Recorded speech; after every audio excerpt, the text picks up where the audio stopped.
Cari amici della Tenda TV, è arrivata l'estate e è arrivata anche una nuova edizione di Rock for Isle. Vi stiamo parlando direttamente dal Parco Dan a San Giacomo a Vittorio Veneto per questa nuova edizione della Kermesse benefica che unisce la buona musica, lo sentite anche in sottofondo, la musica è iniziata nella serata di venerdì. Unisce, dicevo, la buona musica alla beneficenza, perché il ricavato di questa manifestazione, lo diciamo sin da subito, va in favore dell'Ail. Sono qui con una delle colonne di Rock for Isle, Dario Roveda. Ogni anno ci ritroviamo per queste consuete interviste e anche quest'anno chiedo a Dario come sta andando. È iniziata da poche ore questa grande manifestazione benefica, una manifestazione che di anno in anno cresce, di anno in anno fa della buona beneficenza, poi ne parleremo, ma intanto come è andata l'organizzazione in questi giorni? Ma l'organizzazione in realtà è partita diverso tempo fa, perché l'organizzazione di Rock for Isle di fatto parte quasi il giorno dopo dalla fine della precedente edizione, però bene, siamo molto soddisfatti del programma musicale che abbiamo allestito quest'anno, abbiamo un ospite internazionale anche per la prima volta e bene perché la serata è iniziata nel modo migliore. Il meteo è sempre stato un po' ballerino oggi, ma pare che tutto vada per il verso giusto. Non so se voi riuscite a vedere dalla telecamera, però il parco è già bello pieno di gente e quindi ci aspettiamo soddisfazioni. Tante soddisfazioni, tanti saranno i gruppi che si susseguiranno in questi 3 giorni. Vogliamo citare qualche nome? Tu dicevi già quest'ospite internazionale nella serata di domani. Allora, innanzitutto questa sera stanno suonando sul palco i Cacao Mental, che sono una band italo-peruviana, ma dopo di loro ci saranno gli I Hate My Village, che invece hanno un nome inglese, ma sono 4 degli esponenti forse più di spicco della scena rock italiana, e che sono fior di musicisti e ci aspettiamo veramente di vedere un gran bel concerto. Domani sera invece serata più dedicata alla musica rap nella prima parte della serata e poi il grande ospite che è Daddy G dei Massive Attack, che è una band inglese che ha fatto la storia perché di fatto si è inventata un genere musicale che è il trip hop. E poi ci sarà anche l'ultima serata, la serata conclusiva di domenica, ma avremo modo di parlarne. Dicevi, un'organizzazione che parte il giorno dopo la chiusura di un'edizione. A che edizione siamo arrivati? Siamo arrivati alla 13ª edizione. Ricordavo giusto l'altro giorno che siamo partiti nel 2007 di fatto in Piazza Duomo con un concertino con le band del centro giovani organizzato con dei gruppi giovanili e oggi Rock for Isle è diventato una gran bella realtà. È uno degli eventi musicali più importanti della provincia di Treviso, con la particolarità della beneficenza. C'è questo legame inscindibile con Isle. Lo ricordiamo sempre, voi già nel nome della manifestazione avete voluto inserire appunto la parolina Isle. Ci sono delle dolci fanciulle che all'entrata, sin da subito, sin dai primi momenti in cui entrate, vi accolgono con una cassettina che vi ricorda che potete dare tanto, poco, non importa, ma l'importante è dare qualcosa in beneficenza. In questi anni quanto è stato raccolto? Abbiamo superato la soglia dei 60.000 euro e domenica sera, il 23, avremo la soddisfazione di donare al signor Bosa, presidente della sezione provinciale dell'AIL di Treviso, l'importo della precedente edizione che ammonta a altri 8.000 euro. Speriamo naturalmente che questa edizione sia altrettanto fortunata perché è importante appunto riuscire a dare, anche per quanto poco, perché siamo consapevoli che il nostro è un piccolo contributo, però dare un contributo alla ricerca, dare un contributo soprattutto a chi lavora appunto con i malati e cerca di dare sollievo appunto alle loro sofferenze. E con questo auspicio io ringrazio Dario per essere stato qui, magari ci ritroveremo anche nei prossimi giorni, chi lo sa.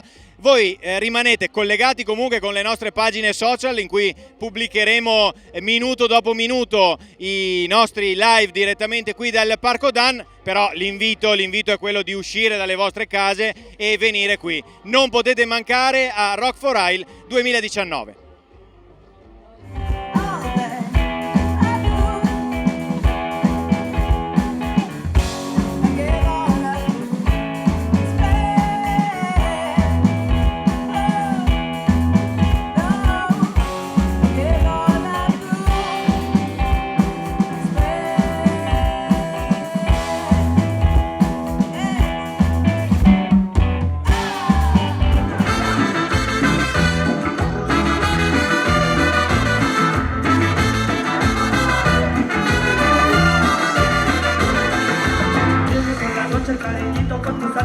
cariño que domina mi alma, no.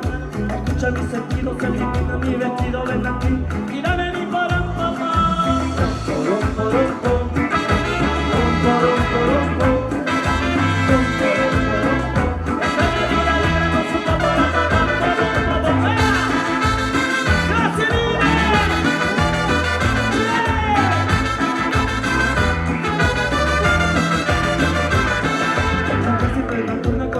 De amargura que te dan solo dulzura en la mente, no. Escucha mis sentidos, elimina mis vestidos, ven aquí y dame mi porón, porón, porón, porón,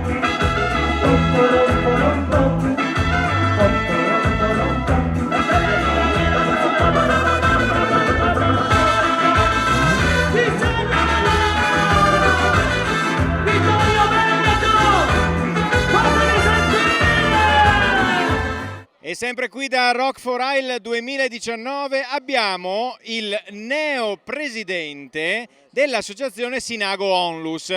Sinago è l'associazione che organizza da appunto tantissimi anni questa kermesse musicale, però come in ogni associazione c'è il ricambio che è necessario, doveroso, insomma, per dar spazio a più persone, insomma, di rendersi protagonisti anche a livello della responsabilità, che immagino che non sia cosa da poco. Abbiamo qui Alessandro Cabras, benvenuto. Grazie, buonasera a tutti. Allora, non è la prima volta che compare davanti alle nostre telecamere, però in veste di presidente dell'associazione del Sinago è la prima volta. Eravamo abituati così ad ospitare Mirko Fantuz, che salutiamo, magari poi tornerà davanti alle nostre telecamere, ma insomma, intanto sei già presidente da qualche mese. Come sono andati questi mesi? Mesi, lo ricordiamo, in cui fervevano i preparativi per l'organizzazione di questa edizione di Rock for Isle. Questi mesi sono andati bene, tutto sommato. Abbiamo diversi nuovi volontari che in queste 3 serate ci stanno dando una mano, e questa è una cosa positiva, perché ricordo che c'è sempre bisogno di volontari giovani soprattutto che abbiano voglia di mettersi in gioco, di collaborare a queste buone iniziative. È stato un lavoro intenso sicuramente, questo nuovo ruolo non è assolutamente facile, raccogliere l'eredità di Mirko non è assolutamente una cosa semplice, questo lo sapevo fin da subito, però ho voluto provarci, l'associazione ha approvato questa cosa, mi ha chiesto di farlo e io ho accettato questo incarico. Hai accettato? Diciamo che noi eravamo abituati nelle immagini degli anni scorsi a vederti alle prese con le piastre, con le griglie, con le friggitrici. Eri sempre uno dei volontari magari che non si vedeva tanto fuori all'esterno del Parco Dan, ma eri dietro le quinte. Quest'anno mi stupisco di non vederti in giacca e cravatta. Allora, tendenzialmente io sarei proprio quello che hai descritto prima, quindi il volontario che lavora e non si fa vedere. Però in questa occasione è chiaro che il ruolo che ricopre è diverso, quindi, e soprattutto grazie anche a, come ti dicevo prima, a diverse forze che ci stanno dando una mano, quest'anno mi posso permettere in queste 3 serate di vedere anche all'esterno del parco, oltre che quello che succede in cucina, diciamo. Ecco, scherzi a parte, l'importanza di questa manifestazione, una manifestazione, dicevamo prima anche con Dario, che negli anni è cresciuta, ha portato dei nomi molto importanti anche dal punto di vista musicale, nomi che magari gli anni successivi poi abbiamo visto alla ribalta mediatica su X Factor, su diversi talent anche a livello Sanremo, insomma, quindi tutta gente che è passata per il palco di Rock for Isle. Allora, Rock for Isle è sì della buona musica, ma è anche molto altro. Assolutamente sì, e noi siamo un po' dei talent scout, come dicevi tu, nel senso che appunto molti artisti che hanno suonato in questi anni a Rock for Isle e negli anni successivi hanno avuto il loro exploit e adesso li sentiamo in radio tutti i giorni. Però come dicevi, Rock for Isle non è solo musica, Rock for Isle è soprattutto solidarietà, è coinvolgimento della popolazione, coinvolgimento dei giovani, e voglia di fare del bene per la nostra società. Ecco, è bello, lo ripetiamo, sensibilizzare le giovani generazioni, perché tanti sono i giovani, giovanissimi anche, che prendono parte, insomma le scuole sono finite e quindi è bello d'estate viversi anche queste serate. Non è così frequente a Vittorio Veneto poter ascoltare la musica a dei volumi magari sostenuti fino a una certa ora, insomma, quindi ci sono anche le giovani generazioni, i giovani e i giovanissimi. È bello però continuare a fare prevenzione sin da pochi anni d'età. Assolutamente sì, infatti noi l'obiettivo primario di questa manifestazione è proprio quello di sensibilizzare la popolazione il più possibile su quelle che sono le malattie che ci possono colpire, perché succede, cioè è inutile che ci nascondiamo dietro un dito, e quindi noi siamo ben contenti di essere qui anche quest'anno dopo 13 anni, siamo ben contenti che questa manifestazione sia cresciuta notevolmente in questi anni e basta guardarsi attorno e vedere lo spettacolo che siamo riusciti anche questa sera ad offrire e la partecipazione del pubblico anche giovanissimo come dicevi tu ci inorgoglisce e ci rende comunque soddisfatti, ecco. Questa è la prima serata, la serata di venerdì, quindi ci sarà modo per avere ancora più pubblico, ancora più partecipazione, perché sappiamo che il venerdì si scaldano i motori e poi verso il sabato e la domenica. Alessandro, a chi ci sta vedendo in questo momento da casa, che cosa dire, cosa devono fare? Beh, assolutamente venite a trovarci se non ci siete stasera, domani e domenica, perché per forza di cose dovete esserci. Qui si sta benissimo, la serata è meravigliosa, il parco è accogliente, l'abbiamo allestito secondo me in un modo ottimale quest'anno, ci siamo impegnati molto e venite qua, fate della buona beneficenza, ascoltate della buona musica, bevetevi una birra in tranquillità e passate una bellissima serata. Si può bere, si può mangiare, c'è lo spazio anche per i bambini, quindi proprio c'è posto per tutti. Vi aspettiamo qui a Rock for Isle.